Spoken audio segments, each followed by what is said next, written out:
So in today's video, I'm going to tell you all about this one thing that's going to make you a faster runner.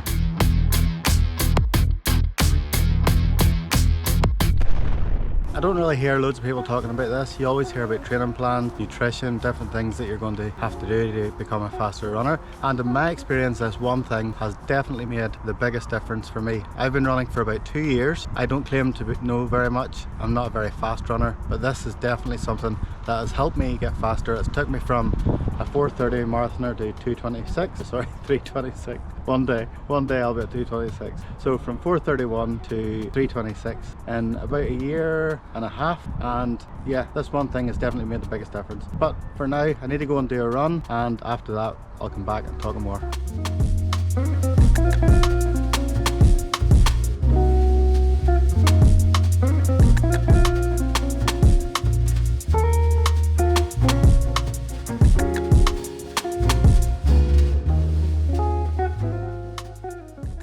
One eternity later. So yeah, the plan was to finish the video all in one day. I'm not even going to tell you how many days have passed from the last time I spoke into the camera to now.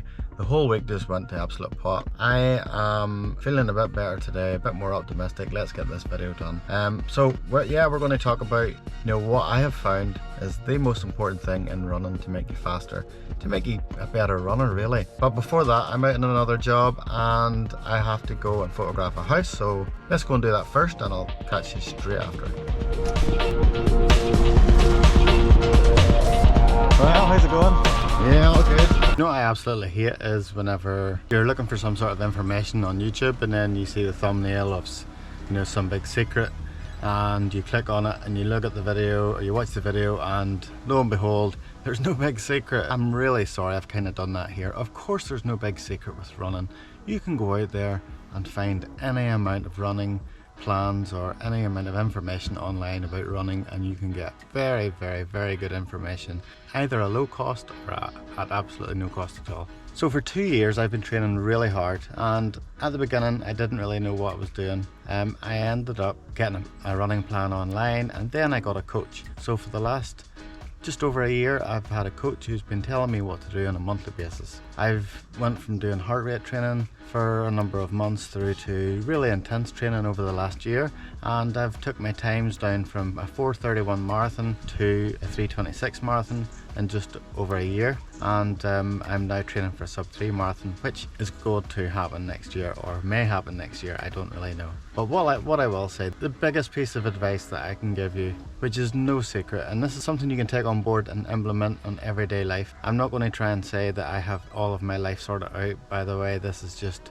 something that I have been able to do in running, and I wish I could do it in many areas of life. But the most important thing to me about running is keeping things consistent. Consistency is key in so many different areas of life, but in running, if you're doing heart rate training, if you're trying to pace down via heart rate, consistency is going to be so important at keeping that heart rate low. Running for a long period of time and trying to get the results that you want, but consistency is going to be the most important thing. Equally, if you're training like I am and doing like tempo sessions, speed sessions, VO2 max sessions, consistency has been the most important thing for me. You don't see results overnight, you don't see results sometimes in 2 or 3 months, but you will see results if you keep things consistent. Now I'm going to go for a run and we'll talk a wee bit more while I'm out there.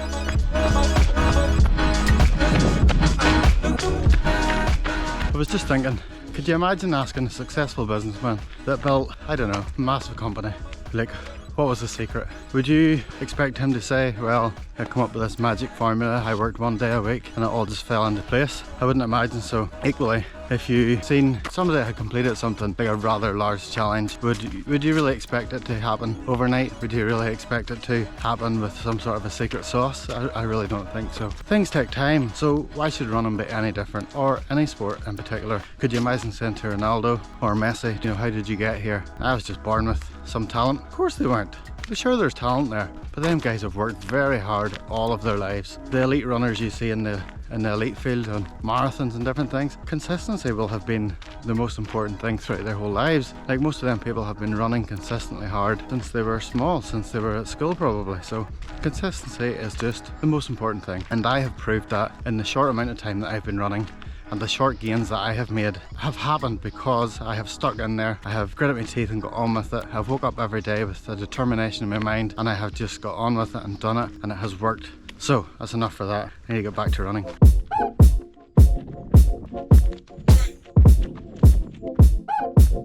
Let's talk about the opposite of consistency, which is really being consistently inconsistent, isn't it? And what that's going to do for you. So if you're the type of person that struggles to get out for a run, and you're maybe going out once a week and you're not finishing runs or whatever's happening, you're just being really inconsistent, well, you really cannot expect to see really good results. That's just not going to happen. And you know, it's the same in every walk of life. If you're trying to build up your business and you're only working for one morning a week, well, you really can't expect to see any results. Earlier this year we had a baby, and I went from running really good miles, really consistent, to kind of scattered running, I would call it. Like there was some weeks I was getting out doing maybe 20 miles, next week it was 30 something, then I went down to 13 one week, and I really noticed a drop in my fitness. So even though I've picked it up a couple of months later, things have sort of stabled off a wee bit. I really noticed a difference not getting out consistently every day running. And you know, thinking back to my last marathon, I was out, you know, consistently high mileage every day. It just really worked, and I felt that every 2 or 3 weeks I was able to notice my fitness getting even better. It just works. And earlier this summer, whenever the new baby came, I was being inconsistent with my runs, and do you know what, the fitness dropped. So what else would I expect?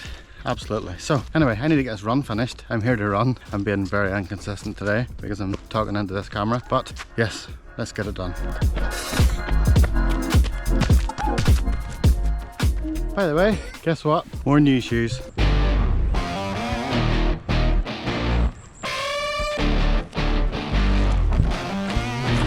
So I bought a pair of the Adidas Zero Pro 3. Awesome trainers, really good. I'll not give you my verdict right now, but because I need to finish this run. 5 miles easy today. Running this week just hasn't been ideal because, as I said earlier in the video, I ended up getting a couple of last minute jobs in, which ended up a bit of a disaster. I had to video for a competition business that gives away £1 million houses, and I was videoing, photographing a few celebrities, but the day that we tried to do it was absolutely awful in terms of weather and just didn't go to plan. We had a deadline with another client, which then got affected because of the other job that came in, so I just was so busy sitting up late at night trying to get work done. Photo shoots that lasted all day that basically we got no footage. Oh, disaster. So my running this week hasn't been the way it should have. Ended up on 28 miles. Could be better. Most of my longer runs I got in early in the morning. I was out at 5 o'clock getting the miles in. Has to be done. Sorry, I'm just going up a big hill. Easy run turns into a hard run when the hills come. So it's not that hard. My heart rate's only 145. Feels harder. Okay, let's go. One last thing I would like to say about consistency is, it's alright, you know, going out and running every day. You could say that you're being consistent by doing that, and you know, you're getting the miles in, running 7 days a week, whatever. That may be all good, but if you're not consistently staying with the proper plan, then I think you're going to harm what you're doing in your running. And what I mean is, if you're doing heart rate training one day and then the next day you've fallen off that wagon and you've jumped onto another trend, then things are just not going to progress in the way that you would like them to. If you have a coach and he's sent you a training plan, stick with it, stay consistent with that. If you're doing heart rate training, stay consistent with that and you will see results. Do you know what? It's just a fact of life. Consistency takes us places, whether it's losing weight, making money, building relationships, or even in running. So I really hope you have enjoyed this video. I would ask, please subscribe to the channel to see any other videos that I have coming out very soon. And if you like this video, give it a thumbs up. If you don't like it, then don't. If you have any questions or comments, leave them down below. I would love to get chatting to you soon. Have an awesome week running, and I will see you soon.